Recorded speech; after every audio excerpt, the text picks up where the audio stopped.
আসসালামু আলাইকুম প্রিয় দর্শক, আজকে আমরা জানবো এক মহান নবীর কথা, যিনি ছিলেন জ্ঞানের সমুদ্র, শাসনের প্রতীক এবং অলৌকিক ক্ষমতার অধিকারী। তিনি হলেন হযরত সুলাইমান আলাইহিসসালাম। আসুন শুরু করি এই পবিত্র যাত্রা। হযরত সুলাইমান আলাইহিসসালাম ছিলেন হযরত দাউদ আলাইহিসসালামের পুত্র। তিনি ছিলেন নবী ও রাজা, একসঙ্গে দুটি গৌরবময় দায়িত্ব তিনি পালন করেন। আল্লাহ তাআলা তাকে এমন সব ক্ষমতা দান করেছিলেন যা মানব ইতিহাসে আর কাউকে দেননি। ছোটবেলা থেকেই সুলাইমান আলাইহিসসালাম ছিলেন অতি বুদ্ধিমান। পিতা দাউদ আলাইহিসসালাম তাকে শিক্ষা দিতেন আল্লাহর হুকুম, ন্যায় বিচার ও প্রজ্ঞার বিষয়ে। একদিন দুই ব্যক্তি এক বিচার নিয়ে দাউদ আলাইহিসসালামের কাছে এলো। তাদের একটি ক্ষেতে অন্যজনের ছাগল প্রবেশ করে ফসল নষ্ট করেছিল। দাউদ আলাইহিসসালাম যখন বিচার করেছিলেন, তখন সুলাইমান আলাইহিসসালাম বললেন, ওই ছাগলের মালিককে ক্ষেতটা ঠিক না হওয়া পর্যন্ত ছাগলগুলো দিয়ে ক্ষেতের মালিককে সেবা করতে হবে। এ বিচার এতটাই চমৎকার ছিল যে আল্লাহ পাক এই হুকুমকেই সঠিক হিসেবে গ্রহণ করলেন।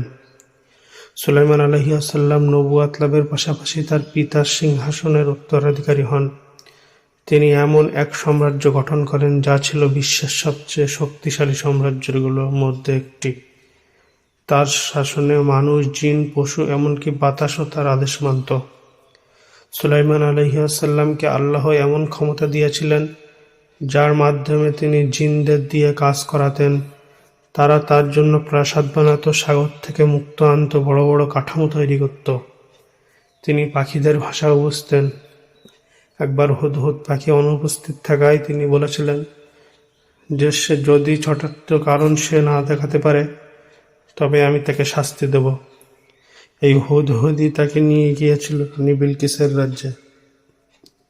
হুদহুদের মাধ্যমে সুলাইমান আলাইহিসসালাম জানতে পারলেন সাবা নামক এক রাজ্য আছে, যেখানে এক রানী রাজত্ব করেন, যার নাম বিলকিস।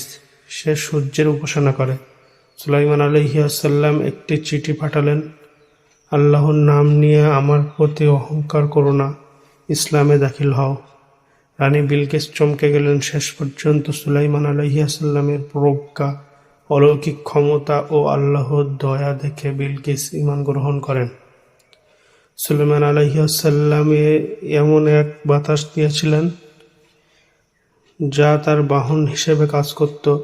তিনি ঘন্টার পর ঘন্টায় অনেক দূরে যাত্রা সম্পন্ন করতে পারতেন। একবার তিনি বিলকিসকে তার কাঁচের মেঝে বিশিষ্ট প্রাসাদে আমন্ত্রণ জানান। রানী বিলকিস সেটিকে পানি ভেবে নিচের কাপড় তুলে ফেলেন। তখন বুঝেন এটি ছিল কাঁচের তৈরি এবং আল্লাহর শক্তি একটি নিদর্শন।